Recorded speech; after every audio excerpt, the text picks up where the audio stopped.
उपयोग में उपयोग है, ये समय सार की गाथा है। समर अधिकार के अंदर 181 182 में कि उपयोग में उपयोग है, क्रोध आदि में कोई उपयोग नहीं। उपयोग अगर उपयोग में है, उपयोग में उपयोग है, कहाँ लग रहा है? उपयोग किसका है? चेतना का उपयोग है, उसी में ही अपना उपयोग जो लगा हुआ है। उपयोग में उपयोग है, क्रोध आदि में कोई उपयोग नहीं है। क्रोध में क्रोध नहीं है। कहते हैं अगर उपयोग युक्त हो आदमी, उपयोग में हो, तो उसका कषाय नहीं बनता। निश्चय से उपयोग में क्रोध नहीं है। 8 प्रकार के कर्म में और 9 कर्म में भी उपयोग नहीं है, तथा उपयोग में कर्म और 9 कर्म भी नहीं है। जिस समय जीव के ये अविपरीत यानी कि सही ज्ञान होता है, विपरीत अविपरीत का मतलब सही ज्ञान, सम्यक ज्ञान है, उस समय वह उपयोग से शुद्ध आत्मा होता हुआ उपयोग के बिना अन्य कुछ भी भाव नहीं करता। उसमें जो है ना, शुद्ध आत्मा होता हुआ उपयोग के बिना अन्य कुछ, मतलब उसका सिर्फ उपयोग अपने में लगा हुआ है और कुछ भाव नहीं करता। ये 181 से 183 गाथा होती है। आगे जो वर्णन आता है भगवती सूत्र के अनुसार है कि आत्मा, चेतना और उपयोग, 3 चीजें। आत्मा एक चेतनावान पदार्थ है, चेतना उसका धर्म है, उपयोग आत्मा का लक्षण है। चेतना सदा सर्वदा एक सदृश नहीं रहती, एक जैसी नहीं रहती। इसमें उसमें रूपांतरण होता रहता है। रूपांतरण को ही जैन दर्शन में पर्याय परिवर्तन कहा है। मतलब उसकी अवस्थाएं बदल रही उसके अंदर, जैसे समुद्र में लहरें उठती रहती है ना, ऐसी इसके अंदर जो है पर्याय उठती रहती है, धारा प्रवाह चलता है। जैसे आत्मा के अंदर आत्मा एक सरोवर अगर हो और उसमें से कोई धारा निकल रही हो पानी की, तो कैसे वो निरंतर वो धारा एक एक पर्याय निकलती जा रही है, आती जा रही है। रूपांतरण को ही जैन दर्शन में पर्याय परिवर्तन कहा गया है। जो भी द्रव्य होता है वह बिना गुण और पर्याय के नहीं होता। अगर कोई द्रव्य होगा, उसका कोई गुण होगा, गुण होगा तो उसमें पर्याय भी होगी उसकी। पर्याय मतलब उसकी अवस्था, उसका अवस्था। ये पर्यांतर जो है, चाहे चेतन हो चाहे अचेतन हो, वो द्रव्य में होता ही रहता है, बदलता रहता है। जो चीज आज सही है वो नजर आ रहा है, उसमें पर्यांतर है। एक चीज आप लेके आए और थोड़े दिनों बाद, साल 1.5 साल 2 साल बाद देखा कि ये अब चिपका ही नहीं रहा है, उसमें एडेसिव वो कम हो गया। एडेसिव खत्म कहाँ हो गया? अभी हमने तो इस्तेमाल ही नहीं करा। किताब है, उसके जो पृष्ठ थे, पेज थे, वो बिल्कुल सफेद थे, पीले हो गए। अब बोलो मैंने तो खोली भी नहीं, मैं तो पढ़ी भी नहीं, हाथ भी नहीं लगाया इसको किताब को, और ये किताब जो है पीली हो गई। और 10 15 20 साल गुजर जाए तो उसका कागज को हाथ लगाओगे, वो कागज भी फटने लग जाए। तो ये क्या है उसमें कि उस द्रव्य में किसी ने कुछ नहीं किया, पर उसमें परिणमन हो रहा है किसी चीज में। वो परिणमन ही कारण उसमें बदलाव है। अगर ये बदलाव ना हो तो चीजें नहीं बदलती, और नहीं बदलती तो हमारी अवस्थाएं ठीक भी नहीं होती। अब जिसमें मिथ्यात्व है उसमें मिथ्यात्व रहता है, जो जैसा व्यक्ति है वो वैसा रहता है। ये परिणमन ही उसको बदल रहा है। और इस, क्योंकि लोक में ये द्रव्य सारे शाश्वत हैं, तो फिर शाश्वतता नहीं आती। जो एक बार बन गई, वो परमाणु इकट्ठे होकर पड़ गए एक जगह, वो तो सिस्टम से निकल गए। वो फिर उसके बाद उसका बदलाव आता है, वो फिर सिस्टम में मिल जाती है। बदलाव किसका नहीं होना? बदलाव सिर्फ है आत्मा का, द्रव्यते बदलाव नहीं हो रहा। उसके गुण जो उसको मिले हैं उसी में वैसे ही है, पर्याय के अंदर हो रहा है। और वो उसका बदलाव जो है ना सारा उसके कर्मों के अनुसार है, कि उसके कर्म की जैसे कर्म किए हैं उसमें नहीं। अब फिर बात आती है कि कर्मों के अनुसार है अगर, तो कर्म तो दूसरा द्रव्य है, उद्गलास्ती का है। तो फिर मुझे कैसे प्रभावित करता है, मेरे में बदलाव कैसे आता है? वो बदलाव आता है निमित्त नैमित्तिक के संबंध से। अब किसी चीज को, मतलब हम बिल्कुल ठीक बैठे हैं, पर किसी किसी निमित्त पे दृष्टि गई, जैसी दृष्टि गई, वो, उसको हम क्या कहेंगे? जब भी हमारी आत्मा से दृष्टि बाहर जाकर और कहीं जाती है और आप करते हो, ये हमारा विकार है। मतलब ये क्या है? ये व्यभिचारी दृष्टि है। मतलब अपनी आत्मा को छोड़कर पराई आत्मा की तरफ देखना व्यभिचार है, व्यभिचार है। तो ये क्या है कि जो भी द्रव्य होता है वे बिना गुण और पर्याय के नहीं होता, तो पर्याय प्रतिपल प्रतिक्षण परिवर्तित होती रहती है। आत्मा एक द्रव्य है, तथापि पर्याय भेद की दृष्टि से उसके अनेक रूप दृष्टि गोचर होते हैं। द्रव्य आत्मा वह है जो चेतना में है, असंख्य अविभाज्य प्रदेशों की और उन अवयवों की, प्रदेशों कह दो या उसके अवयवों की अखंड समूह है, खंडित नहीं होती, क्योंकि अमूर्त है आत्मा। जो मूर्त मूर्त है, जो द्रव्य मूर्त है, वो तो खंडित हो सकता है।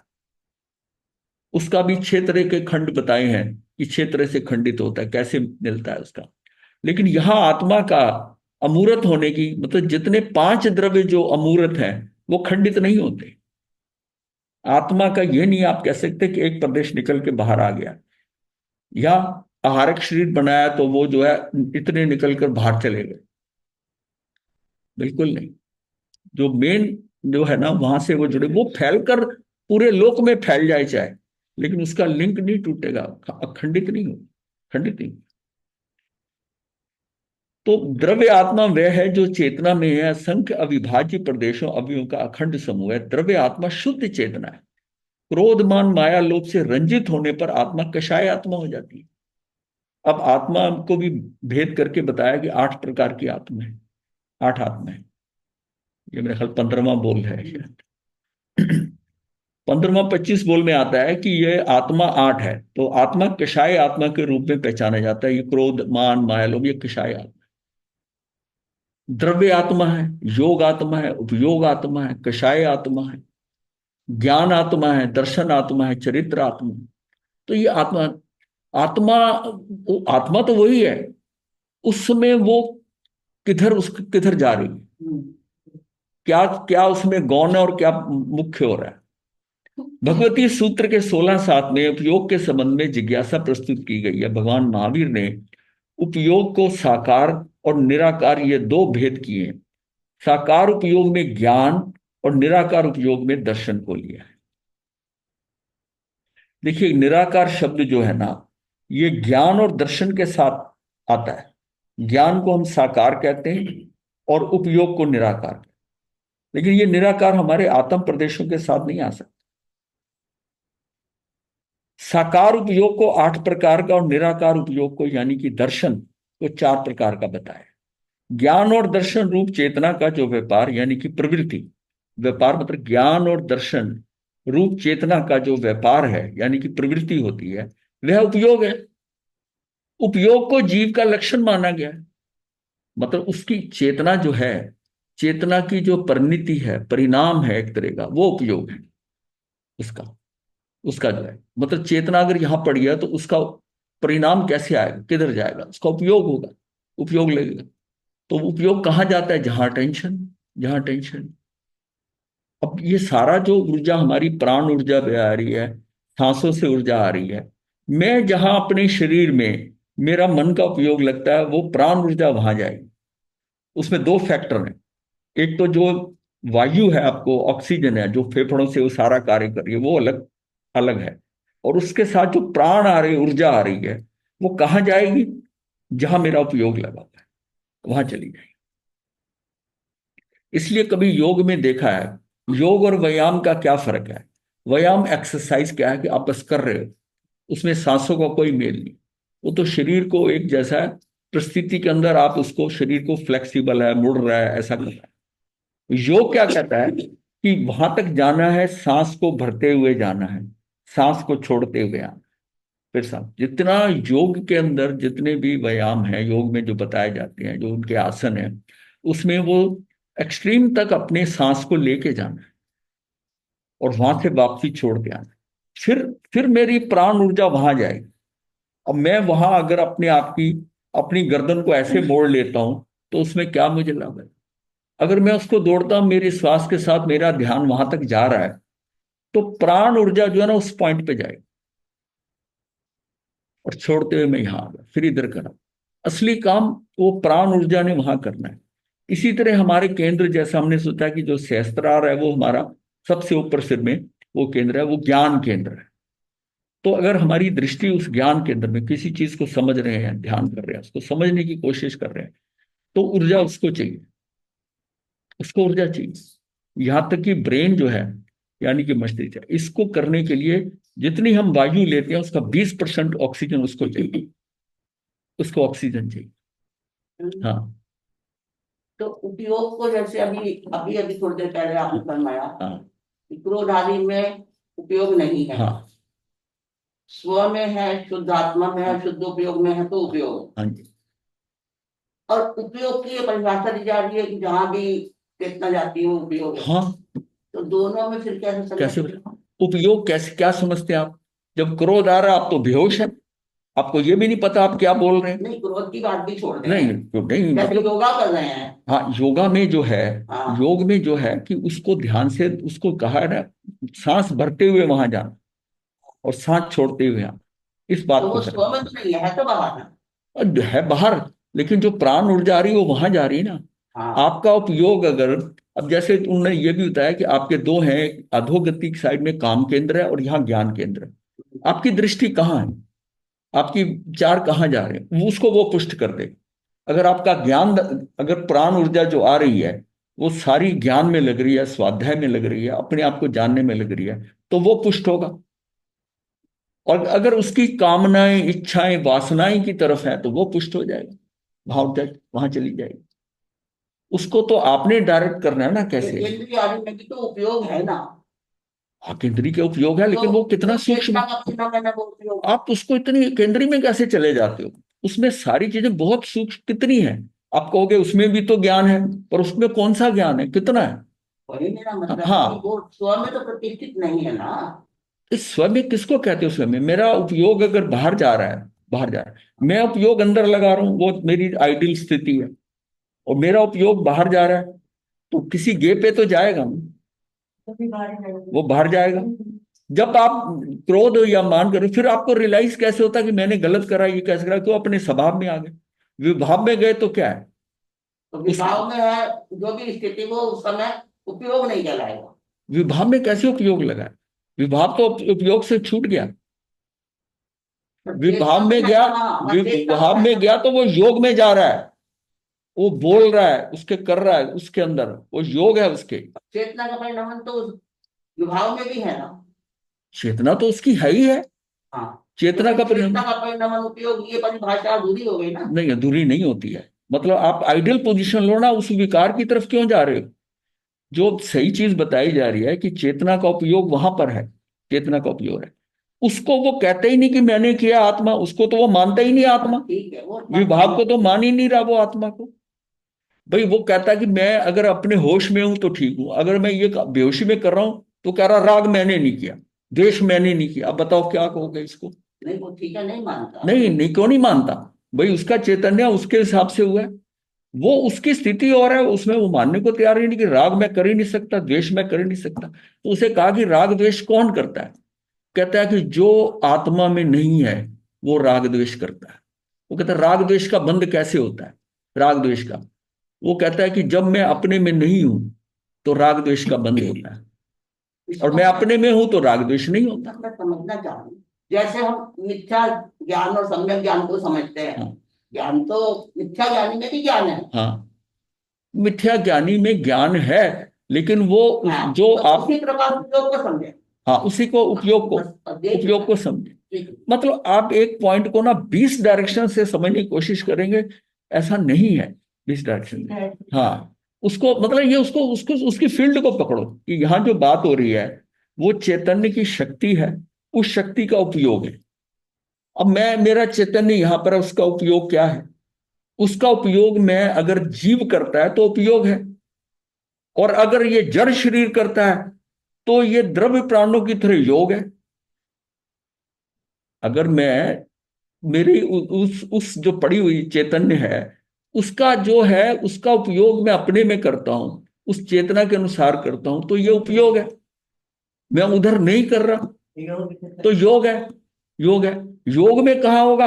अब मैं जो है मन वचन काय के ऊपर वहां से जा रहा हूं, ये मुझे एक में कर रहा है, आत्मा के साथ शरीर, पुद्गल और जीव का, अजीव का संबंध करके योग हो गया, दोनों जुड़ गए और कार्य होने लगा। उपयोग में मैं अलग अलग भेद कर रहा हूं। हाँ उपयोग, उस मेरा उपयोग यहां जा रहा है, मेरा उपयोग यहां जा रहा है, इसको क्या? तो इसमें ज्ञान और दर्शन रूप चेतना का जो व्यापार यानी प्रवृत्ति है, वह उपयोग है। उपयोग को जीव का लक्षण माना है, इसलिए प्रत्येक प्राणी में उपयोग है। पर अविकसित प्राणियों का उपयोग अव्यक्त होता है और विकसित प्राणियों का उपयोग व्यक्त होता है। अब इनका वाला पॉइंट आ गया ना।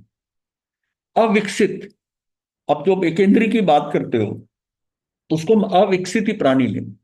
अविकसित प्राणियों का उपयोग अव्यक्त होता है और विकसित प्राणियों का उपयोग व्यक्त होता है, वो व्यक्त होगा।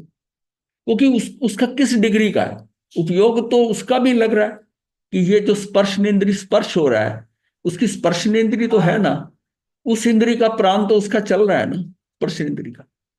और स्पर्शेंद्रिय उसकी इतनी सेंसिटिव, कभी कहती है ना, जब एक एक इंद्रिय नहीं हो तो जो पांच इंद्रियों के प्राण आ रहे हैं, कोई ना कोई इंद्रिय जो है उसकी जैसे चींटी है, उसकी तीन इंद्रियां दो नहीं है, लेकिन उसकी जो तीसरी घ्राण इंद्रिय है वो कितनी सक्षम हो गई। अब जो ब्लाइंड है उसका उपयोग जो है, उसको कैसे उसको समझ आ रहा है सारी चीजें, वो उस पीछे से ऊर्जा उसको उतनी मिल रही है। लेकिन हमारी ज्यादातर ऊर्जा जो है वो आंखों से निकलती है। शरीर की जो ऊर्जा है, जो हमारे पास ऊर्जा है जो है, वहां से जो आ रही है, चैतन्य से जो ऊर्जा आ रही है, प्राण भर आ रही है, हमारी इंद्रियां जितनी बाहर दौड़ रही हैं, उससे क्या व्यय हो रही है। और अगर आप उसको समेट लें और उसमें से एक इंद्रिय को आप लगाएं, तो आपको समझ आएगा कि उसकी क्षमता बढ़ गई है। यहां तक कि ध्यान के अंदर हल्का सा शोर हो रहा हो कहीं, बहुत भारी लग रहा है, जिसको कि खुली आंख से आम बैठे हुए हम आदमी हमको सुनाई नहीं देगा। पर ध्यान के अंदर क्योंकि आपने सारा समेट रखा है, उसमें हल्की सी भी आहट होती है ना, आपको महसूस होगी। तो वो इतनी सक्षम हो गई है, वो उसी पे ही उपयोग लग रहा है आपका। बाकी सारी क्या शांत बैठे, तो उसका उपयोग आपका लगे। मतलब ये उसको समझना है कि हमारे पास जो सोर्स है पावर का, जो पीछे पावर है, उसको मैं कैसे यूज कर रहा हूँ। व्यर्थ में यूज कर रहा हूँ, बाहर की दृष्टि, बाहर को हम व्यर्थ मानते हैं। ये तो मतलब एक किस्म से मेरा पागलपन है कि मैं सुख बाहर ढूंढ रहा हूं, मैं बाहर जा रहा हूं, ये चाहिए मुझे, वो चाहिए, जबकि सब कुछ अंदर है। तो उसके कारण मेरी सारा ही खराब हो रहा है। अच्छा, बाहर सारा, ये मान के चलो कि ये सारा अशुद्ध है, व्यक्ति वस्तुतु परिस्थिति पौद्गलिक है, ये सारी अशुद्ध है। उसमें जाता हूं तो उस अशुद्धता के कारण मेरे राग द्वेष कर्म बनते हैं। मैं अपने में रखता हूं उपयोग को, चेतना अपने अंदर ही रहता हूं। ये मेरे पास एक ऐसी चीज है जो बिल्कुल शुद्ध है, और ये मेरे अंदर शुद्धिकरण करके जितनी देर मैं उसके साथ रहूंगा, मेरे में ऑटोमेटिकली शुद्धता आती जाएगी, क्योंकि मेरी कंपनी, मेरा संपर्क उस शुद्ध से हो गया। कुछ ना करते हुए आप अंदर रुकना शुरू कर दीजिए, आपके कषाय कम हो जाएंगे। अब धीरे धीरे आपको उधर बाहर देखने का मन ही नहीं करेगा, मन ही नहीं करेगा। क्यों कहते हैं कि जब ज्ञान है ना, आपको तत्व ज्ञान ही घर से बाहर निकाल सकता है, वैसे आप निकल के नहीं आ सकते। ये क्यों कहा गया? ज्ञान से उसको वो सारी चीजें जो घर में रहते हुए इतनी, वो जो घनिष्ठ संबंध थे, वो हल्के पड़ने लगे, वो धीरे धीरे पर नजर आने लगे। ये मेरे है ही नहीं है, ये मेरी तो मिथ्या मान्यता है, मैं इनको अपनी समझ रहा। तभी ये कहा ना कि हम अगर ना भी निकले घर से, तब भी हमारे अंदर ये होना चाहिए कि ये मेरे नहीं। ये भाव पड़ा, पति पत्नी के बीच में जो राग होता है ना, उसको वो अच्छा समझता है कि ये मुझे बहुत, मतलब ये पत्नी बहुत प्यार करती है, पति इसको करता है, दोनों का इतना घनिष्ठता है, बड़ा अच्छा लगता है। लेकिन अंदर से अगर ये समझे कि ये सही नहीं है, ये मेरी कमजोरी है, ये अपनी कमजोरी का अगर भान होगा, तो बात आगे बढ़ जाएगी। उसको इसमें भी कमजोरी नजर आए। इसी तरह गुरु और शिष्य का, शिष्या का, कि उसके साथ अगर अटैचमेंट है तो समझो वो फंस रहा है, फंस रहा है। हाँ, शिष्य है, ठीक है, उसका, उसको बताना है, ज्ञान देना है, जुड़ा है, वहां तक ठीक है, जैसे बात। लेकिन वो मेरा है, ऐसा नहीं। कई कई बार क्या होता है कि शिष्य और इतनी पजेसिव हो जाते हैं गुरु, मतलब मैं कई बार, मतलब हम तो सही, इससे पहले भी कार्यक्रम होते थे शिक्षा लेने से पहले, अगर उनकी वैरागन को हमने हटाकर कहा कि स्टेज पे नहीं, इसको उधर दूर सामने बिठा दो, मानने को तैयार ही नहीं। अपने ही दूर मतलब ये प्रैक्टिकल बता रहा हूँ, ऐसे नहीं। बोले ये साथ ही बैठेगी, साथ ही स्टेज के साथ कुर्सी लगवाई मैंने कहा आप सामने वाली कुर्सी पे जहां लोग बैठे हैं वहां बिठा देते हैं, स्टेज पे इसके पास ठीक नहीं है। ठीक है, आपकी वो सामने 3 घंटे का प्रोग्राम है, सामने बैठी रही। नहीं कह ये मेरी बगल में स्टेज के साथ कुर्सी लगवाओ, वहीं बिठाओ। बताओ वहां क्या हो जाता। तो कितना लगाव हो गया।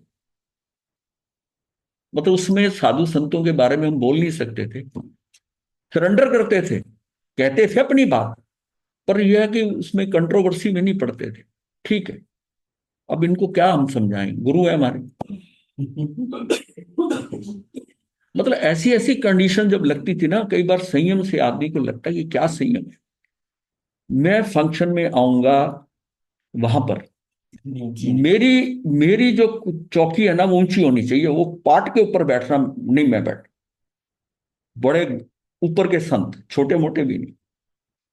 मैंने कहा महाराज वहां आचार्य भगवान भी होंगे, उनकी कुर्सी लगी हुई होगी।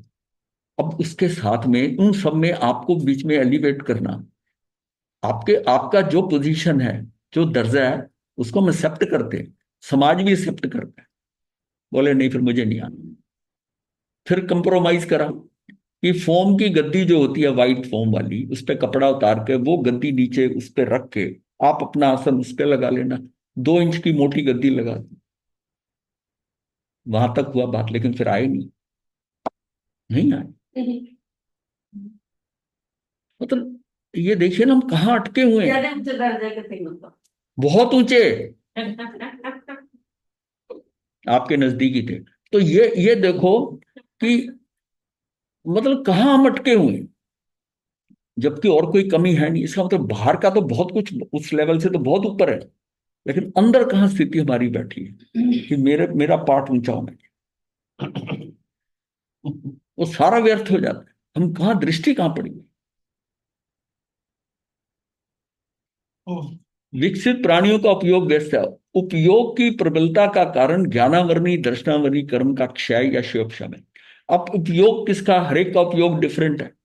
उपयोग की प्रबलता जिसकी है, जिसका बहुत गहराई से लगता है उपयोग, कई बार एक बार चीज समझ में नहीं आती, पढ़ते फिर हम दोबारा पढ़ते हैं, वो 3-4 बार पढ़ने के बाद में कई बार नहीं भी समझ आती, कई बार 10-15 दिन बाद फिर पढ़ते हैं तो वो बात समझ में आ जाती। इसका मतलब इस दौरान में वो जो जितना क्षयोक्षम उसके लिए चाहिए था वो था नहीं हमारे पास।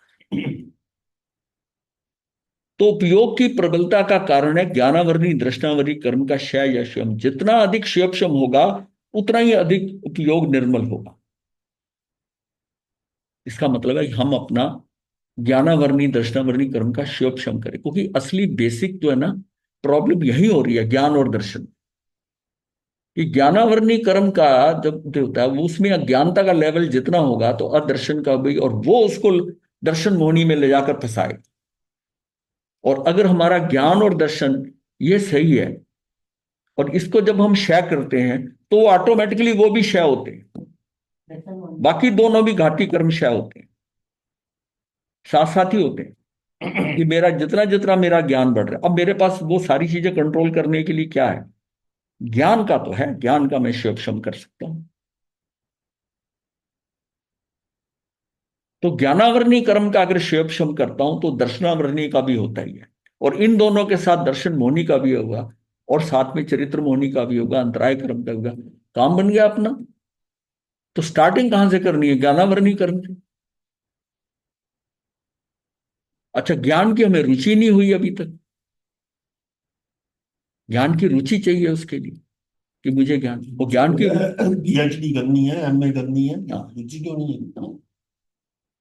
वो मेरी टेबल पे क्या है, मेरी टेबल पे पड़ा चेतना लेना। हम्म। तो ज्ञानोपयोग में ज्ञेय पदार्थ की भिन्न भिन्न आकृतियों की प्रतीति होती है, तो दर्शनोपयोग में एक प्रकार प्रतीति होती है, और उसमें ज्ञेय पदार्थ के अस्तित्व का ही बोध होता है। अब देखिए, ज्ञानोपयोग में क्या, मेरा ज्ञान का क्षयक्षम हुआ। ज्ञान का क्षयक्षम होने से जो ज्ञेय पदार्थ मेरे ज्ञान में आने, वही वही ज्ञान में आई, वही ज्ञान में आई।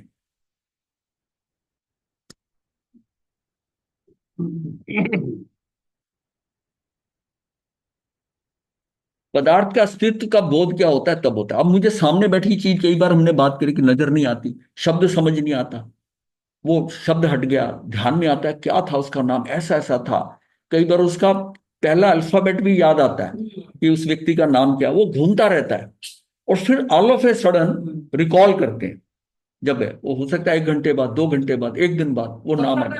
हाँ, हाँ, दिमाग वो अंदर प्रोसेस चालू हो गया, हम कुछ भी काम कर दिमाग में वही होता चलता है। इसका मतलब है कि हमने सिग्नल दिया तो कार्य चालू हो गया। और एकदम वैसे ही मिलता जुलता शब्द कोई बोला, एकदम आपके मुंह से निकलेगा, ये नाम है इसका।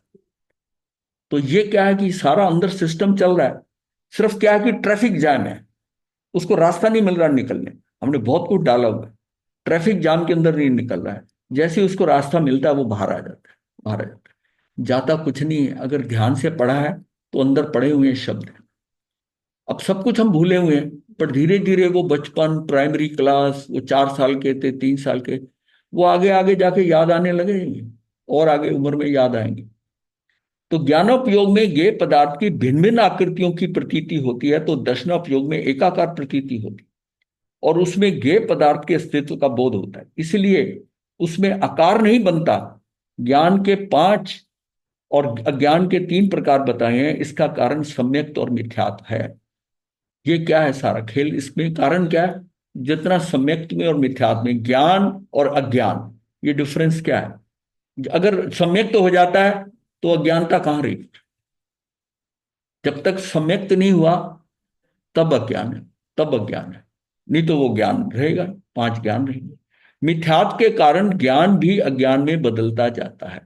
अच्छा, ये भी है, जितना जितना हमें ज्ञान है और मिथ्यात्व साथ साथ में है, अज्ञान उस मिथ्यात्व के अकॉर्डिंग उतनी डिग्री का ज्ञान है, और जितनी डिग्री का ज्ञान है उतनी डिग्री का ज्ञान है। अब कौन किस पे भारी पड़ता है वो है। कई बार आप समझाओ किसी को, बात समझ में आती है, उसमें अज्ञानता है, पर जब बताया जाता है वो, उसको जो है ना बहुत कंसंट्रेशन से, एकाग्रता से सुनकर वो समझ आता है कि बात सही है। अगर जिसकी अज्ञानता भारी है, वो समझेगा ही नहीं। और भगवान ने कहा कि उससे तू व्यर्थ में बात ही मत कर। उसको उसको कहा कि ये पात्र नहीं है, कि उसका मिथ्यात्व इतना ज्यादा है कि तू जितना ज्ञान उसको देकर उसको समझाने की कोशिश कर रहा है, वो समझेगा नहीं। और इसीलिए लोग जो थे समोसरन से निकलते थे, महावीर के जो बोला था तो उस पर भी कमेंट करते थे, उनको समझ नहीं आता। तो मिथ्यात्व के कारण ज्ञान भी अज्ञान में बदल जाता है। मन पर वे ज्ञान और केवल ज्ञान विशिष्ट साधकों के होते हैं, इसलिए वे ज्ञान ही अज्ञान नहीं है। मन पर वे ज्ञान और केवल ज्ञान जो है विशिष्ट साधकों की होती है, इसलिए वे अज्ञान, वो ज्ञान ही है, अज्ञान नहीं है। वो जो पहले 3 है ना, उनके अज्ञान है, उनमें अज्ञान है, उनमें अज्ञान है, क्योंकि बाकी 2 तो अज्ञानता में होंगे ही नहीं। मन पर वे ज्ञान चौथा और 5वां केवल ज्ञान, तो वो तो होगा ही नहीं। वो अज्ञानता खत्म होगी तो वो होंगे, वो होंगे। तो 3 जो पहले हैं उसमें मेरा क्या है कि ज्ञान धारा भी चल रही है, अज्ञान धारा भी चल रही है। कुछ कुछ हिस्से में मेरा ज्ञान होता, प्राप्त होता जाता है, जो अज्ञान था वो भी पड़ी हुई है। और जितना जितना वो स्वाध्याय करेगा, जितना जितना वो प्रवचन सुनेगा, जितना जितना वो मतलब पढ़ना शुरू कर देगा, उसको धीरे धीरे उसका ज्ञान धारा बढ़ती जाएगी और अज्ञानता खत्म होती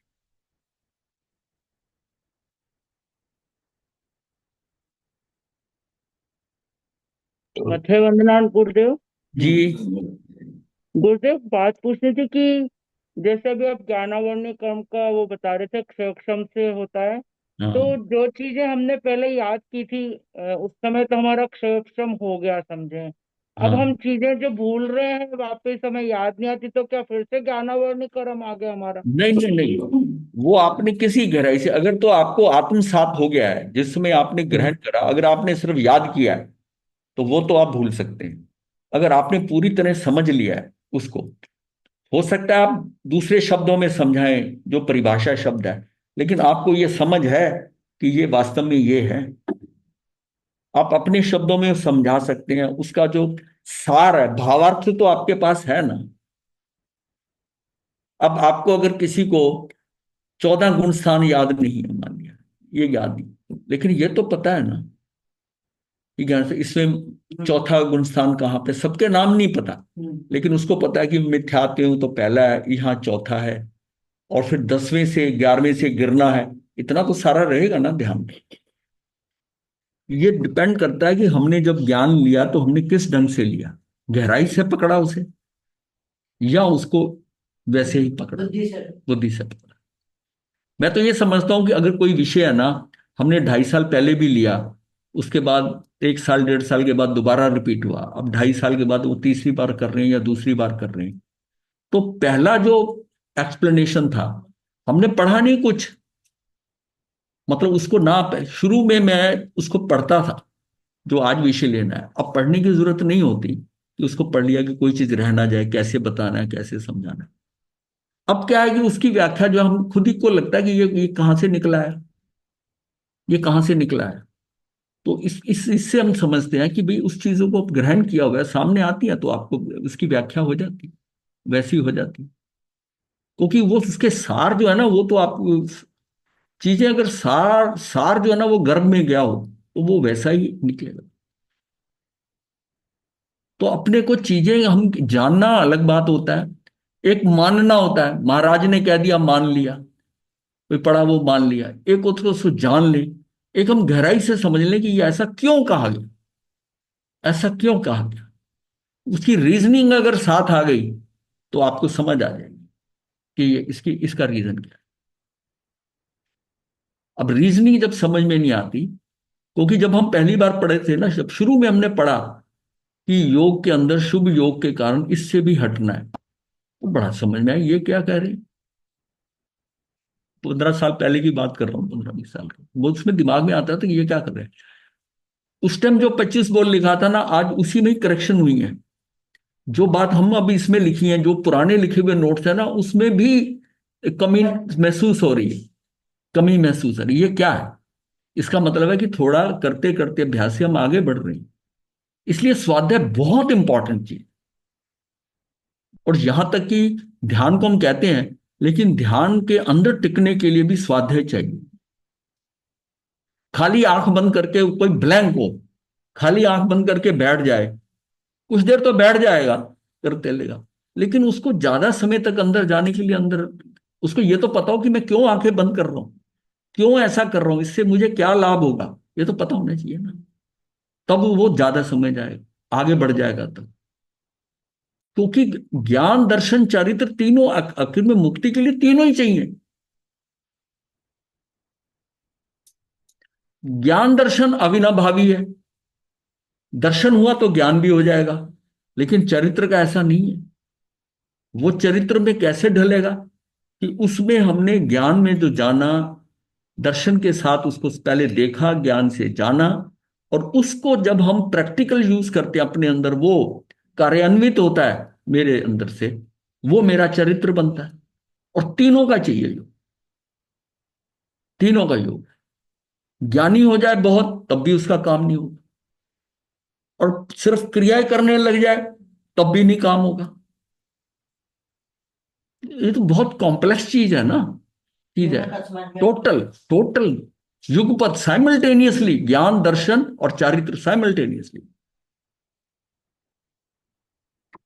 मन परवे को दर्शन क्यों नहीं कहा, अब इसमें ज्ञान के 5 दर्शन के 4 ही भेद क्यों बताए, मन परवे को दर्शन क्यों नहीं कहा। उत्तर है, मन परवे ज्ञान में मन की विविध आकृतियों को जीव ज्ञान से पकड़ता है, इसलिए वो ज्ञान है।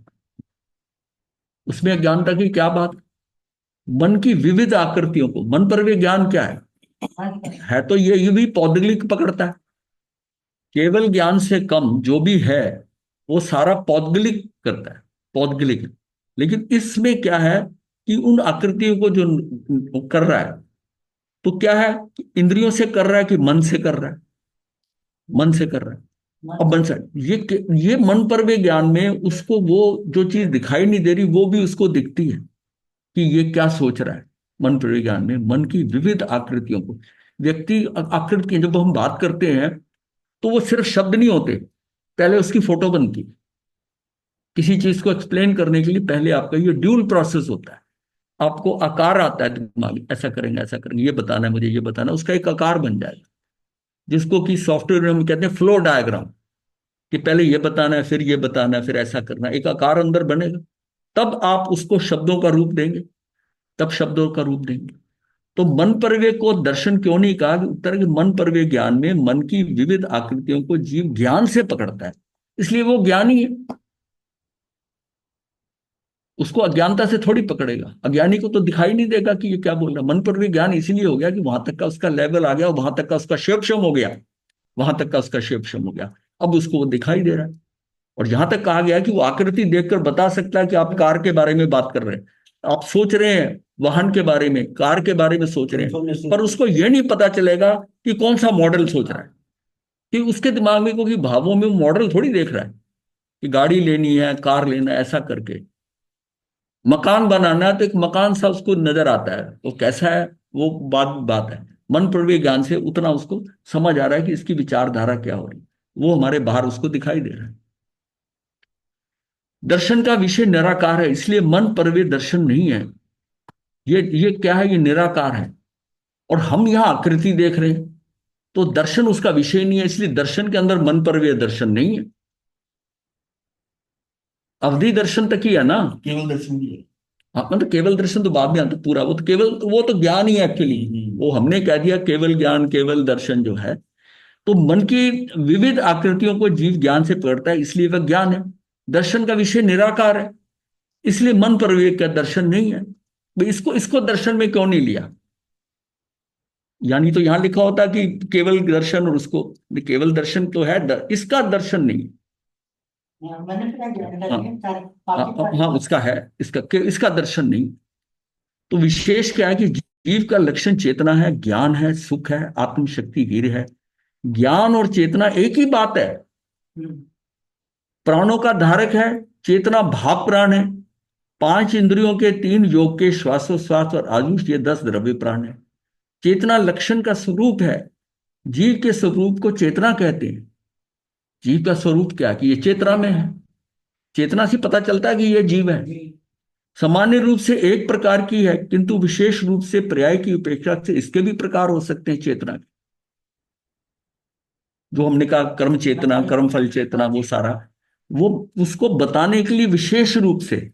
सामान्यता तो चेतना एक ही है, चेतना एक ही है।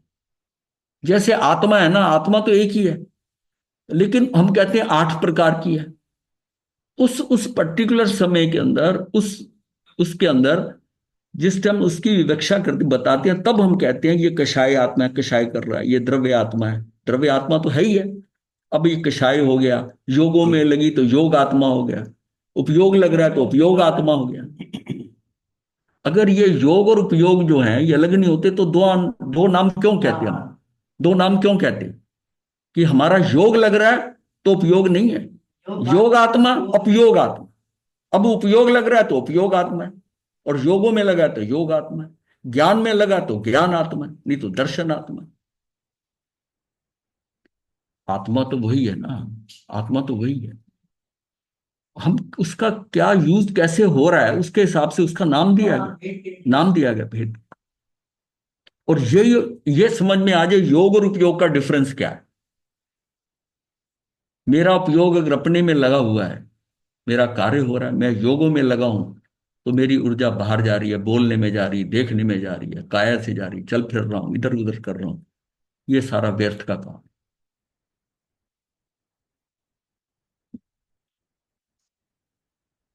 चेतन पदार्थ एक ही रूप ही है, वह दर्शन को निराकार चेतना और ज्ञान गुण को साकार चेतना कहते हैं। अतः ये सामान्य और विशेष दोनों एक चैतन्य का ही विकल्प है, एक ही द्रव्य में रहते हैं। जीव द्रव्य का स्वरूप जानने के लिए चैतन्य ही का अवलंबन है। आत्मा का लक्षण चेतना है, उसका लक्षण चेतना है। चेतना ही कार्य करेगी ना, जो जा रही चेतना। हम निराकार शब्द को भी समझ ले, जो निराकार कहते हैं इसमें बहुत कंफ्यूजन है। पदार्थ को जानने के पहले पदार्थ के अस्तित्व का जो किंचित भान होता है, वह दर्शन है। मतलब जस्ट अवलोकन हुआ, आपने किसी चीज को देखा, कुछ नहीं, बस ये है, ऐसी है, जैसा है। वो तो जैसे कहते हैं ना कि ईहा पहले क्या होता है। हाँ, अवाय ईहा मतलब उसके बाद फिर क्या। अवग्रह अवग्रह अवग्रे, अवग्रे सबसे पहले अवग्रे होगा। अवग्रे ईहा अवाय धारणा। धारणा, ये डिफरेंट स्टेजेस हैं देखने की। ये कोई देखने एक एक शॉट में हो रही है, पर पहले जो होता है वो अवग्रे है कि कुछ जो है। भी अच्छा हो गया, व्यंजन हो गया, हाँ। ठीक। हाँ, यह में आप तोलते हो अपने से, ये है कि वो है। और अवाय के अंदर उसको पक्का हो जाता है, ये नहीं है ये है, और धारणा पक्की हो जाती है। धारणा पक्का हो। हाँ, जो चीज हम ज्ञान में धारणा में ले लेंगे वो आत्मसात हो जाएगी। बस। जो अपने धारणा में ले लिया, स्मृति में चली गई, धारणा बना ली, नहीं ये यही है, ये ठीक है, पक्का। आपको पक्का। समझ आ गया कि ये इसके कारण ये है। जैसे हम स्वाध्याय करते करते हमारी धारणाएं बनती जाएं कि नहीं ये ठीक है, ये ठीक है, ये बिल्कुल सही कहा। ये ये सही। आपकी पुरानी कई चीजों को टच कर रही है और उससे कंफर्म कर रही है आप। और वो आपके साथ चल रहा है। आप सिस्टमेटिकली आप एक एक चीज को पकड़ के चल रहे हैं। ये एक एक पकड़ के चल रहे हैं, इसीलिए वो जो है ना वो धारणा बन जाती है। ये जो हमारी प्रवचन शैली है कि ये संत आए, इन्होंने अपना बोल दिया, उन्होंने अपना बोल दिया, प्रवचन कर दिया, जिसको जो आता है वो करते गए, डिफरेंट डिफरेंट करते रहे। इतने सालों से सुनने हाथ पल्ले नहीं पड़ रहा, किसी की टांग किसी की पूंछ कैसे इधर करके। अगर वही सारा पाठ्यक्रम हो, और पाठ्यक्रम में उसकी बेसिक चीजें मूल पहले पता हो, जैसे आदमी को जमा गुना करते हैं कैसे होता है ये भाग पता हो, तो जब हम बोले कि गुना, तो आपको नजर आए कि मन में दिमाग में आए कि क्रॉस, दो गुना। जब गुना बोला तो ये मल्टीप्लिकेशन है, ये सीधा क्लियर हो रहा है, शब्द से अंदर मेंटल चलता है वो दो। इससे क्या है कि हमें वो ज्ञान का उस पर साथ साथ चल रहा है, साथ साथ चल रहा है। वो बेसिक चीजें हैं। अब 25 बोल करते हो ना, उसमें उस 25 बोल का सबसे बड़ा इफेक्ट क्या है कि वो आप समझते जाते हो। वो वो सिस्टम में लगाई हुई है। सिवाय उसमें गड़बड़ कहाँ होती है, 20वां और 14वां बोल जो है, 20वां में छठ द्रव्य पीछे लिया गया और न तत्व पहले ले।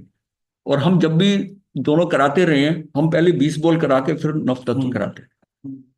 बाकी सिस्टम में है, आपको ध्यान में आ जाएगा कि ये सिस्टम में है, कि ध्यान आपका 19वां है, आपको पता चल जाएगा। नहीं है। लेशिया 17वीं होती है, पता है, उसका पता है। एक पर्याप्ति थोड़ा कठिन पड़ता है समझने नहीं कठिन तो है, लेकिन वो आगे प्राण समझना है ना। में। कई बार नीचे से जुड़ता है और अगला वाला प्राण ही नहीं समझ आएगा अगर प्राप्ति नहीं समझ आई। इसलिए वो सीक्वेंस, ये बहुत कर लिया हमने, सिर्फ यही एक 14वां और 20वां जो है। ये कहा जाता है। हाँ, ये इसको थोड़ा उल्टना पड़ता है, बाकी वो सीक्वेंस में है। इसलिए अगर ये सिस्टम हो, देखिए मेरा कमेंट ऐसे इसलिए नहीं, मैं पूरा समझ रहा हूं कि क्यों नहीं हमारा धर्म में पकड़ बनी।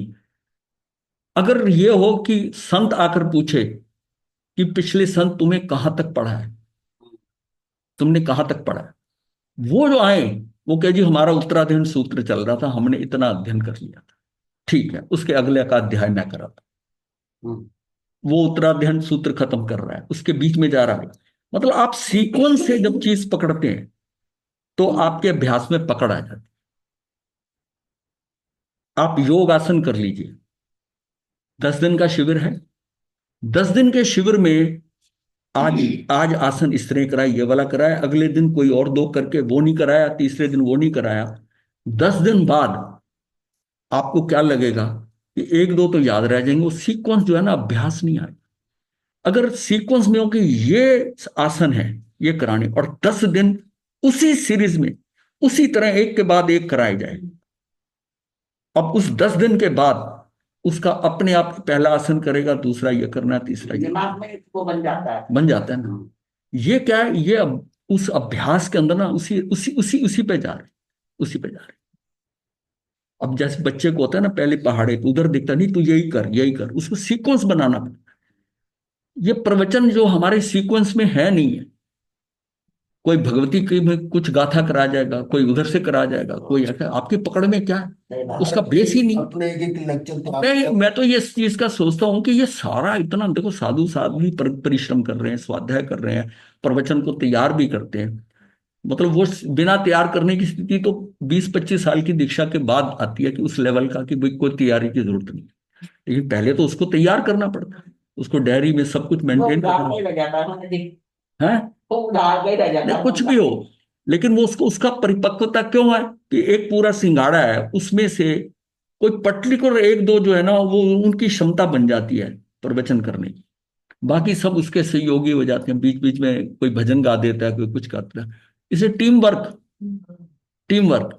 पर एक्चुअल में तो अपने कल्याण के लिए सबको वो चीज जाननी है। कम से कम वो बोल ना सके, उसको पता तो होना चाहिए ना, पता तो होना चाहिए। स्वाध्याय को उसको पकड़ना है। मतलब कहाँ सबसे है कि मूल में भूल कहाँ हो रही है, वो सिर्फ ये है कि वो धारा ही नहीं बन पाई आज तक। ये तो हम लोगों ने सीक्वेंस में किया तो हम समझ रहे हैं कि बाकियों के क्यों नहीं ग्रिप में आ रहा, कि उसको उसने सीक्वेंस में किया ही नहीं। अब इसलिए तो वो असर नहीं करता सुनने वाले पर। और इसलिए वो समझ नहीं आ सकती। और यहां तक कि कई कई ग्रंथों में इतना कंट्राडिक्शन है कि वो एक करा के जाए, उसे उसने एक्सप्लेन करा, दूसरे संत आए वो दूसरे शास्त्र से बताए, वो आपको आपको उल्टा लगेगा। बहुत जबरदस्त होगा जब।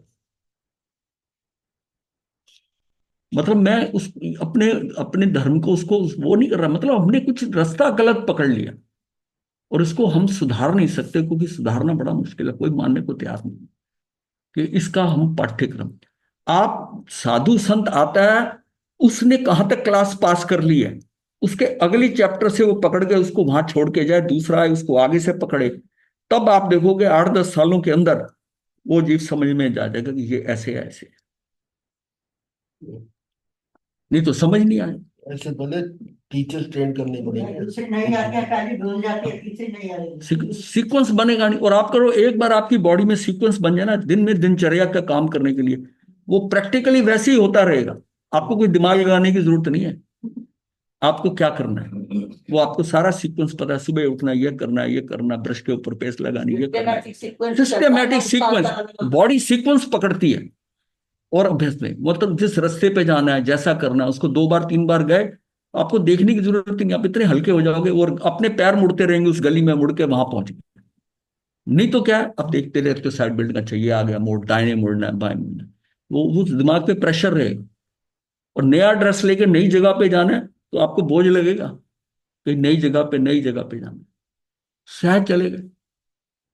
जो सीक्वेंस है, पहले कपड़े पहनने का, फिर बाद में हाँ, कपड़े मैं पहनने का। सीक्वेंस बना है, उसको पता है कि हाँ। अंडरगारमेंट पहले पहनने हैं। बच्चे को धुटू में समझ नहीं आती, वो पहले कमीज उठा लेगा, वो कहता नहीं नहीं इसको छोड़, पहले ये पहन। जूता पहनने लगेगा, उसे नहीं पहले जुराब पहन। उसको सीक्वेंस नहीं पता है। ये सीक्वेंस समझ में आ जाए। धर्म में भी बिल्कुल सारी प्रैक्टिकल बात है। आप खाना बनाती हैं, बहनें खाना बनाती हैं जो, उसको सीक्वेंस अगर मैं थोड़ा सीक्वेंस उल्टा कर दे, गड़बड़ हो जाए तो। गड़बड़ हो जाएगी। कि वो घी में चूंकला मसाला कब डालना है, ये डालना, बाद में डाल दिया, बन गया उसका टेस्ट। जिसमें नमक मिर्च बाद में डाले जाते हैं, लास्ट में वो जाते हैं, उसका अलग ही टेस्ट अलग होता है। अलग। जिसको शुरू में डालकर जैसा उस सिस्टम में डाला है वैसा करा तो अलग है। तो बात तो सारी यही ना कि हमें उस प्रोसेस में समझना है। विधि को अविधि बना दिया। हाँ, अविधि बना। तो अपने को ये धर्म को उस ढंग से सोचना है। अब ये क्या है कि ये अंदर इसका मतलब है कि हमारी चेतना किस चीज को पकड़ती है, वो उपयोग कैसे लग रहा है। फिर आपको सोचने की जरूरत नहीं अब कौन सा है, वो सीक्वेंस में चलेगा। इसलिए जो व्यक्ति जैसा कार्य करता है वो उसमें अभ्यस्त हो जाता है, अभ्यस्त हो जाता है। मतलब हम कहीं ना कहीं चूक है हमारे में। ये तो, और ये तो एक ही पॉइंट है। ये तो इनको मतलब धर्म में आचार्यों को उस लेवल पे रिसर्च करनी पड़ेगी कि कैसे पेश किया जाए कोर्स को, ताकि जो आते हैं यहाँ पर उनका कल्याण तो हो जाए, जो नहीं आते छोड़ो उनको। अब हम बहुत इसको रैंडम ले रहे हैं कि मतलब जैसे ना चुकाना, ठीक है ये कर दिया, ये कर दिया, ये कर सही दिया। बात। ये बहुत हानि हो रही है धर्म की, बहुत। अब क्या है कि वो धर्म हमारे में रिफ्लेक्ट नहीं होता तो आगे की जनरेशन पकड़ती नहीं। वो उस बच्चों के जो है ना, वो जवाब देने को, पेरेंट्स हर माता पिता आके कहते हैं हम जवाब नहीं दे पाते बच्चों के। जब वो जवाब नहीं दे पाते, वो धर्म से कैसे जुड़ेंगे। मतलब हम धर्म की बहुत ज्यादा हानि हो रही है। और आने वाले समय में आप देखोगे स्थान खाली रह जाएंगे। बच्चों का दूसरे उसमें जैसे दिगंबर ले लीजिए और ले लीजिए, उनमें तो युवा जुड़ रहे हैं, हमारे यहाँ नहीं जुड़ रहे। उसमें भी हमने देख लिया, वो उसमें कैसे जुड़ जाते हैं? वो जो जुड़ते हैं ना, पर्टिकुलर एक क्लास अलग छोड़ दो, बाकी वो भजन गाने गाने हमने वो भी वो देखा। आडंबर में है। आडंबर में है। अच्छा, आडंबर में तो आप ही लगा लो, फंक्शन कर लो, जुलूस वो निकाल सारे दो, कौन से डांस नहीं होती है। सारे आ जाएंगे। क्वेश्चन है कि ड्रामे होते वो हैं। बाहर है। अब कैसे है, ये टोमरियां बना दी गई हैं, वहां सारे गेट टुगेदर, लोग अपना अच्छा कार्य छोड़ देते हैं, नहीं जी हमारा फंक्शन है आज टोमरी पे, उसमें गेट टुगेदर है। अब उसमें है ना, ये मूर्ति पूजा क्यों आज शुरू इस हुई? स्थान को ये धर्म स्थानों को दुकानें बना दिया है। चलो हमें कमेंट वो नहीं करना, पर हमें रास्ता ढूंढना है कि क्या करा जाए कि लोगों को बड़ी सहज, धर्म सहज लगे। अब धर्म भारी लग रहा है, कल जबकि बहुत धर्म, अच्छी गाथा आई थी हमारे आचरण सूत्र में।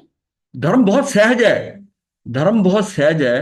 इस, पता नहीं है। हाँ, इसको इसको सीक्वेंस में उसको पेश ऐसा करा जाए ना, और धीरे धीरे वो उसमें बढ़ेंगे, सहजता से किया जाए। धर्म को इतना कॉम्प्लेक्स, अब जो ये अलमारियां भरी पड़ी हैं या किताबों की, लोग आदमी देख के डर जाती हैं, महाराज ये हमसे नहीं होता। मैं कह रहा हूँ ये सिर्फ ये डिफरेंट उसी को बार बार लिखा हुआ है। असली धर्म बहुत छोटा सा है, बहुत छोटा और बड़ा सूक्ष्म है, उतना पकड़ लो बस काम हो जाएगा। सरल है। हाँ, सरल है। बहुत सरल है। मतलब इसी में दर्शन गुण निराकार और सामान्य, इसमें महासत्ता अर्थात सामान्य सत्ता का प्रतिभास होता है। दर्शन निराकार है अर्थात इसके प्रदेश नहीं है, ये अर्थ नहीं है। दर्शन निराकार जब हम कहते हैं, इसका मतलब ये नहीं कि इसके प्रदेश नहीं है। पदार्थों में भेद किए बिना ही सामान्य अवलोकन सत्ता मात्र जानना दर्शन है। उसमें आप स्वयं पर ये वो अलग कुछ नहीं कर रहे, बस है, इतना लेके चल रहे हो तो वो दर्शन है, इसीलिए उसको निराकार है। आप तो प्रदेश तो होंगे ही, जब हाँ, पूरा समग्र हम हाँ, देख रहे हैं तो हाँ, प्रदेश तो होंगे ही। हाँ, तो फिर आत्मा को कैसे कह दिया निराकार? वो तो, नहीं, प्रदेश मतलब ये देखना है, पदार्थों में भेद किए बिना ही सामान्य अवलोकन मात्र जानना दर्शन है, अतः निराकार है। मतलब सिर्फ जानकारी हो रही है, ये निराकार। यानी निराकार मतलब ये आकार बाहर वाला नहीं है, ये आकार मेरे अंदर जो बन रहा है। जब मैं ज्ञान से करता हूं ना, तो मेरे अंदर जो शेप बनती है, मैं चाहता हूं ये क्या है, ये क्या है, ये क्या है, मैंने आकार बनाया है उसका। वो उस चीज का मैं जब आकार बना लेता हूं सेपर में, फिर मैं एक एक चीज को क्लियर करता हूं, वो मेरा सकारोपयोग है। ये बाहर वाली दृष्टि आकार और साकार नहीं है। दर्शन जो है, ये दोनों खेल, ज्ञान और दर्शन, ये मेरे अपने हैं। इसमें इसमें मेरा उपयोग अगर लगा है, कोई बुराई नहीं। ज्ञान दर्शन के अंदर उपयोग लगा, इसके अलावा कहीं और जा रहा है, वो सारा पर है। ये ज्ञान दर्शन मेरा ही है ना। इस ज्ञान दर्शन में अगर मैं स्थित रहता हूं, तो बाहर से छूट जाऊंगा, बाहर से छूटना शुरू हो जाएगा। साकार का क्या मतलब है? आकार रंग आदि का जानना, स्व पर का भेद जानना आदि ज्ञान है। इससे ज्ञान साकार है, सविकल्प है। इसके विकल्प है आपके अंदर। साकार का मतलब बाहर की शेप से नहीं है, ये अंदर आपको पता है कि ये विकल्प आ रहे हैं कि इसका ये भी जानना है, ये भी जानना है। अगर स्कूल जान रहे हैं, तो स्कूल क्या 10+2 है, क्या कोएड है, कैसा है, रिजल्ट कैसा आया था, ये सारे विकल्प आपके अंदर आएंगे, ये आपका ज्ञान हो जाएगा। और खाली स्कूल है, ये दर्शन हो जाएगा, ये दर्शन हो जाएगा। उसमें आपको कुछ, हाँ स्कूल है ये बस, हाँ उस पहाड़ी पे है, ठीक है, उस जगह पे है स्कूल, बस इतनी बात। तो ये सविकल्प है और विशेष जानता है। इसमें अवांतर सत्ता यानी कि विशेष सत्ता का प्रतिभास होता है। उसकी एक एक विशेष जो पॉइंट है, उनकी सत्ता का प्रतिभास होता है। साकार का अर्थ आकार है, ये अर्थ नहीं है, परंतु स्व पर अर्थ को ज्ञान भिन्न भिन्न जानता है, अर्थात स्व और पर अर्थ को प्रकाशित करना ज्ञान का स्वभाव है। उसकी एक एक जो उसके विकल्प आ रहे हैं, उसको प्रकाशित करता है, उसको ज्ञान से, कि हाँ ये ऐसा है, ये ऐसा है, ये ऐसा है। ये जो साकार निराकार है ना, ये मेरे अंदर अपने अपने है। निराकार जो है ना, उसके बारे में मुझे कोई पॉइंट नहीं सोचना, ये मेरा दर्शन है। हम इसको साकार निराकार बाहर देखते हैं। अंधे व्यक्ति के भी तो अंदर में हाँ, उसके भी है, वो भी चीज को देख रहा है ना, पता है। साकार अर्थात सविकल्प, निराकार अर्थात निर्विकल्प। निराकार वो हो गया जिसके कारण मेरा कोई विकल्प ही नहीं आ रहा, निर्विकल्प हो। ये दोनों को साकारोपयोग और निराकारोपयोग भी कहते हैं। कि मेरा उपयोग साकार उपयोग लगा हुआ है, साकार के ऊपर वो साकार उपयोग मेरा कहाँ लगेगा, अंदर। उसमें मैं देखता हूं इसमें क्या क्या है, क्या क्या मुझे पूछना है, वो सब लगेगा। एक व्यक्ति आता, वो एक चीज पूछ के आ जाता, उन्होंने बोला तुमने ये बताओ, ऐसा नहीं, ये तो मैंने पूछा ही नहीं, ये तो मैंने पूछा ही नहीं। एक व्यक्ति ऐसा जाता है कि उसको भेजा जाता है, वो 10 चीजें बल्कि 2 अपनी तरफ से ऐड करके बताता है, और आके कहता है कि हाँ जी वो स्कूल है, उसका पिछले साल रिजल्ट ऐसा गया था, उसमें टीचर फलाना है, ऐसा अच्छा है, उसकी इतनी क्लासेस है, इतने क्लासरूम है, इतना लेबोरेटरीज ठीक है, उसमें ये भी है। वो उसको सारी आके डिटेल देता, तो आपको लगता है ये इसका उपयोग बहुत सही है। एक एक व्यक्ति को भेजा वहां पर, और एक ये सिर्फ पूछ के आ गया कि ये 10+2 है कि नहीं। कई बार कई चीजें बताई नहीं जाती, वो आदमी सारा वो अपने ज्ञान से ज्यादा लेके आता है। हो सकता है ये प्रश्न पूछ लिया जाए, हो सकता है ऐसा पूछ लिया जाए। तो ये उपयोग जो होता है ना, ये आदमी का साकार उपयोग होता है। लगते हैं, अरे 4 मिनट लगते तो ये हैं। करा देते हैं, बस छोड़ दे, नया नहीं करते। कुछ चीजें ऐसी हैं, ये जैसा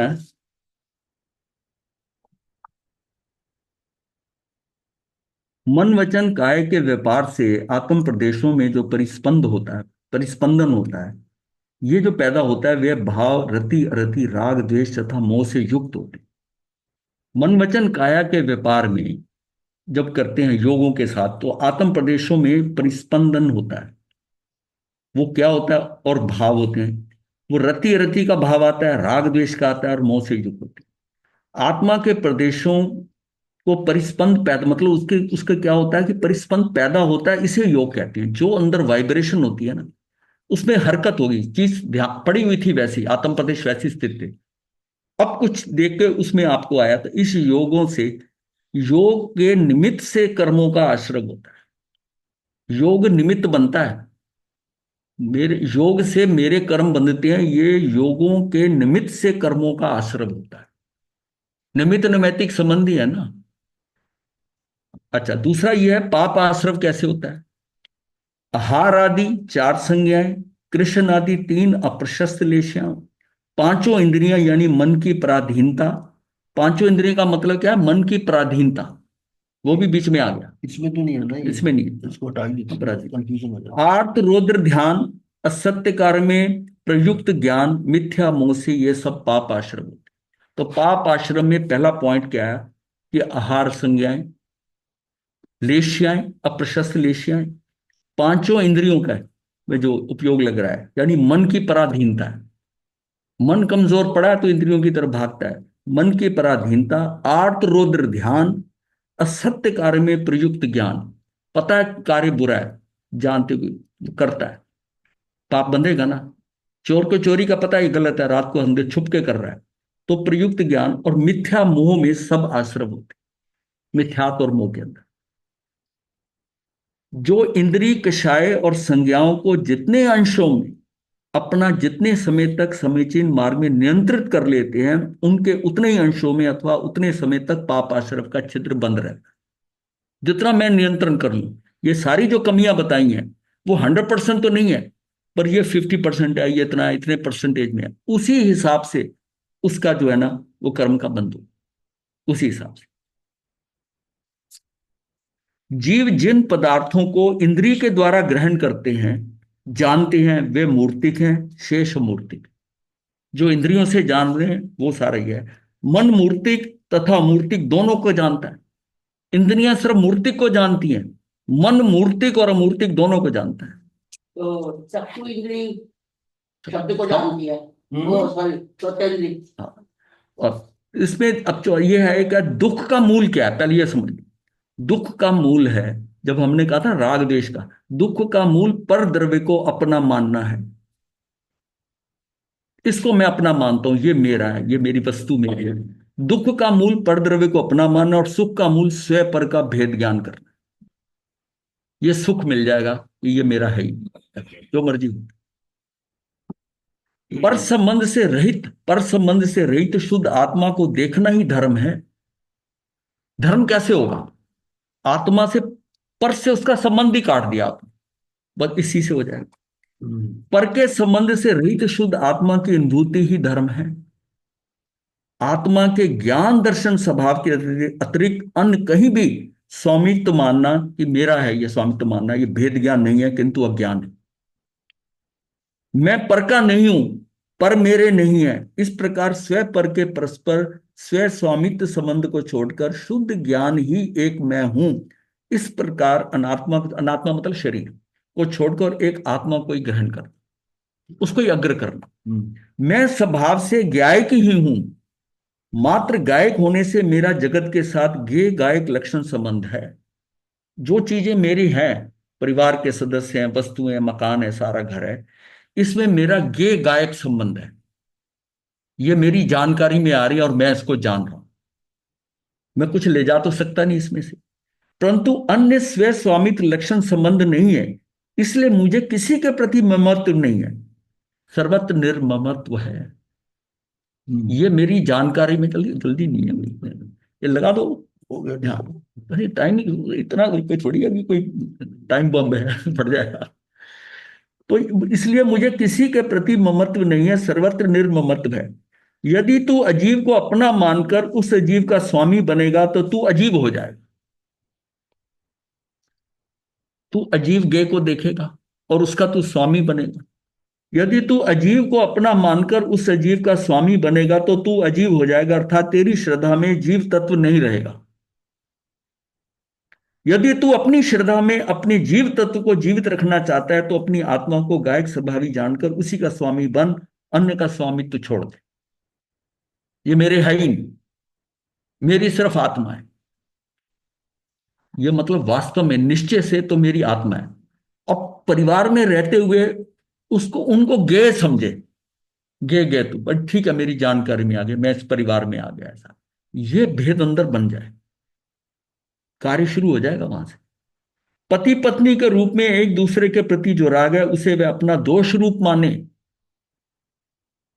मतलब इसके साथ मुझे राग हो रहा है, वो नहीं आया, मुझे घबराहट हो रही है, चेक करो, फोन करो, ये करो, इसको अपना दोष रूप माने। आध्यात्मिक अनुसार दोष रूप है, क्योंकि गायक स्वभाव में उस राग का स्वामित्व भी स्वीकार ना करे। वो राग भी मेरा नहीं है, ये मेरी गलत दृष्टि है कि मैं ये सोच रहा हूं। अब इसको ऐसा समझिए, अब सारा जो चीज हम जानते हैं, चाहे जितना बढ़िया भोजन हो, किंतु जिसे भूख नहीं लगी हो तो उसे वो कैसे भाएगा? पेट भरा हुआ है सारा। जिसे भूख लगी है उसे ही भा सकता है, उसी भा सकता है। उसी प्रकार जिसे भव ब्रह्मणा से थकान नहीं लगी हो उसे आत्मा के आनंद की अपूर्व बात सुनने समझने में रस ही नहीं आए, क्योंकि उसको थकान नहीं हुई है भव ब्रह्मणा की, कि बहुत जन्म मरण कर लिए, ऐसा कर लिया, तो उसको अभी आनंद आ रहा है। वो तभी वो लोग कहते हैं ना, आपको जल्दी क्या पड़ी है, मोक्ष की जल्दी क्या है, चले जाएंगे जब जाना होगा। मतलब उसको, किंतु जो जीव भव के जन्म मरण की प्रक्रिया से थक गया है वह तो अपूर्व रुचि से धर्म श्रवण करके अवश्य यह बात समझ सकता है, और परिणामतः उसे आत्मा की पूर्व शांति का अनुभव होता है, अर्थात आत्मिक सुख प्राप्त होता है। अगर एक बार यह आत्मिक सुख प्राप्त हो गया तो इस मिष्टान रूपी आंतरिक सुख को की भूख जागृत हो जाएगी। ये मिठाई बड़ी है, मतलब उसको आत्मा में जो रस मिला वो जूली नजर आने लगी तो उसकी भूख जागृत हो जाएगी, बाहर की भूख नहीं रहती, उसकी बाहर की भूख नहीं रहती। इसका मतलब है कि हमारी जो भूख है उसके जो समान है वो हमें बाहर अगर जो दिखाई दे रहे हैं तो उससे क्या है, एक तो मैं जड़ हो गया, पुद्गल हो गया, और दूसरा मुझे उनसे छूटने का भाव नहीं आ रहा। मुझे भूख ही नहीं लग रही कि इनसे मैं छूट जाऊं, ये दूर हो जाए, ये हट जाए। और अगर ये नजर आ रहा है कि ये सारे सारे के सारे धूर्त हैं, सब फंसाने वाले हैं मुझे, मेरे कर्म बांधने वाले हैं, ऐसा ये समझ में आ जाए, ये वस्तुएं, व्यक्ति, परिस्थितियां, ये सब फंसा रही हैं, इनकी तरफ मैं देखूं ही नहीं, ये बात अगर पुष्ट हो जाता है तो वो ऑटोमेटिकली अपने में चला जाए। नहीं तो अपने में जाने का जितना मर्जी जोर लगा ले, अंदर ठहर नहीं सकता, ज्यादा समय नहीं ठहर, बाहर से हटना ही आवश्यक है।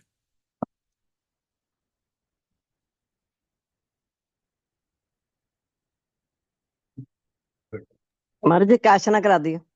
धारणा प्रमाण चले दूसरे महाराज जी व्रत करा देना। धारणा प्रमाण दूसरे से नमो अरिहंतानं नमो सिद्धानं नमो आयर्यानं नमो वज्रायनं नमो लोहेशां चतारि मंगलम अरिहंसा मंगलम सिद्धा मंगलम साहु मंगलम देवली पनतो धम्मो मंगलम चतारि लोकुत्मा अरिहंसा लोकुत्मा सिद्धा लोकुत्मा साहु लोकुत्मा देवली पनतो धम्मो लोकुत्मा चतारि शरणं पवज्जामि अरिहंते शरणं पवज्जामि सिद्धे शरणं पवज्जामि साहु शरणं पवज्जामि देवली पुनः धम्मं शरणं पवज्जामि चारि शरण सुकर्ण मंगल शरण सतारे। नितिन जी आपकी निद्रा में से 5 मिनट ले लिए ज्यादा हमने थे